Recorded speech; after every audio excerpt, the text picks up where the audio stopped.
Hello, leaders, and welcome to your new role. Now, that puzzled look on your face is exactly how many people feel when I open the workshops that organizations hire me to deliver in countries around the world. And I remember one such event where a brave woman raised her hand and said, excuse me, but I think you must be mistaken. I'm not a leader. I don't have direct reports. To this, I said, that's an interesting perspective. However, I think it might be you who is mistaken.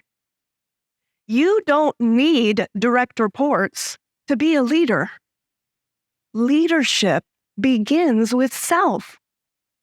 We are first and foremost the leaders of our lives.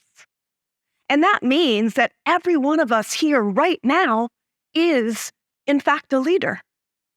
The problem is that most people are unaware of this.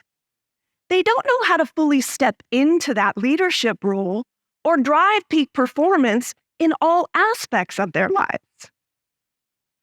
This can lead to dissatisfaction, mental health challenges, depression, and worse. In a 2022 Gallup poll on life satisfaction, M. Brennan found that only 51% of the U.S. population were very satisfied with their lives. That means that 49% of the population falls between being only somewhat satisfied, somewhat dissatisfied, or very dissatisfied. Additionally, in a 2022 Gallup poll on mental health, M. Brennan also found that only 31% of Americans rate their mental health as excellent. And in a 2023 Gallup poll on depression rates, D. Witters highlighted that the percentage of U.S. adults who reported having been diagnosed with depression at some point in their lives reached an all-time high of 29%. Now, are you ready for this? You don't have to become one of these statistics. My approach is rooted in science and leverages my undergraduate and graduate degrees focused on behavioral change. It taps into the leadership, personal development, and transformational expertise I've cultivated in my work that's impacted nearly 50,000 leaders across the globe. And over 3 decades working with individuals, leaders, cancer survivors, and Fortune 500 companies. Wherever you find yourself on the spectrum of life satisfaction, today I'll be sharing a practice and a lifestyle aimed at helping you build the self-awareness and resilience required to step into your most important leadership role and become the leader of your life. Now, I've been an achiever my whole life. I was a straight-A student, always at or near the top of my class, made the cheerleading squad in high school and college, got promoted at work, etc.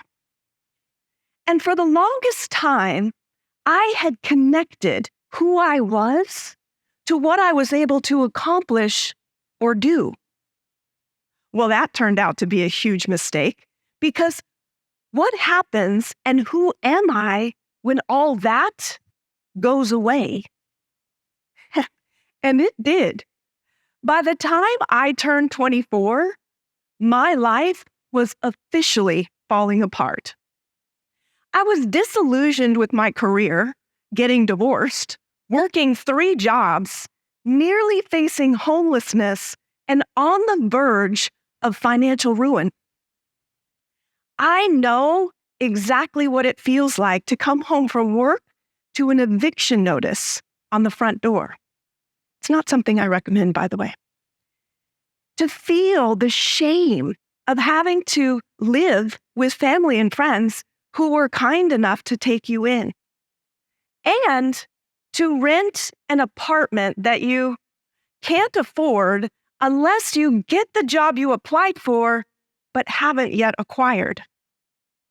I had failed spectacularly and had no idea where to go from there.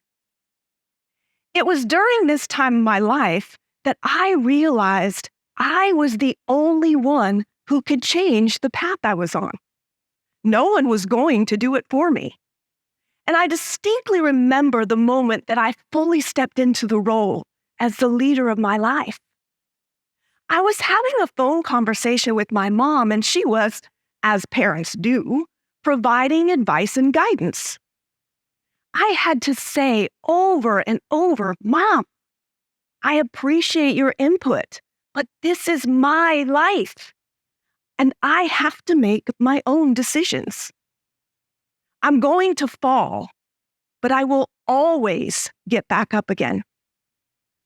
Now, if I was going to succeed in this new leadership role, there were some major changes I had to make. I needed to harness my mental power and reshape my thoughts, actions, and behavior. The first was how I saw myself. I had to create a mindset shift and realize that my worth was innate and had nothing to do with what I did or how others perceived me. I had to stop focusing on my failures and instead learn to use what I was naturally good at to help me excel. I had to take time to reflect on the pivotal moments in my life and come to appreciate the good and the bad for the learning they provided and how they helped me become who I was. I had to get crystal clear on what mattered most to me and learn to let that guide my decisions and actions. I had to become aware of when my self-talk was getting in my way and learn to create a new talk track that enabled me to productively move forward. And I had to discover and articulate my why, my reason for being, how I was going to contribute to the greater good. In essence, I had to claim my swagger. And no, I'm not talking about the dictionary definition of swagger. Let me explain it like this. Have you ever encountered a person who simply lit up the room? There's an energy about them that intrigues you and draws you in. They exude a quiet self-confidence and assuredness. They're comfortable in their own skin and know exactly who they are. And if you were dining at the same restaurant, you would tap the waiter on the shoulder and go, "Excuse me, could I have whatever they're having, please?" Because you really desire what they've got. That's what I mean by swagger. And it's not just a word, it's an acronym that stands for self-worth, appreciation for your strengths and limitations, gratitude for how your life experiences have helped shape who you are, grounded in your core values, empowered to overcome self-limiting beliefs, and renewed through a greater focus on your passion and purpose. Claiming your swagger and practicing it daily is how you build the personal strength and resilience required to become the leader of your life. It's how you solve for greater satisfaction and fulfillment and develop into that person who lights up the room. We can't control what happens in our life. However, we can control how we choose to see and engage with the challenges and changes that come our way. We can choose to step up and be the leaders of our lives. Take your first step right now by asking yourself two simple questions. How satisfied am I right now with my life? And two, what am I going to do about it? You are the sole shareholder, chairman, and CEO of your life. Where you go from here is completely up to you. You already have everything you need to excel in that leadership role. Now, all you have to do is step up, claim your swagger, and go live it.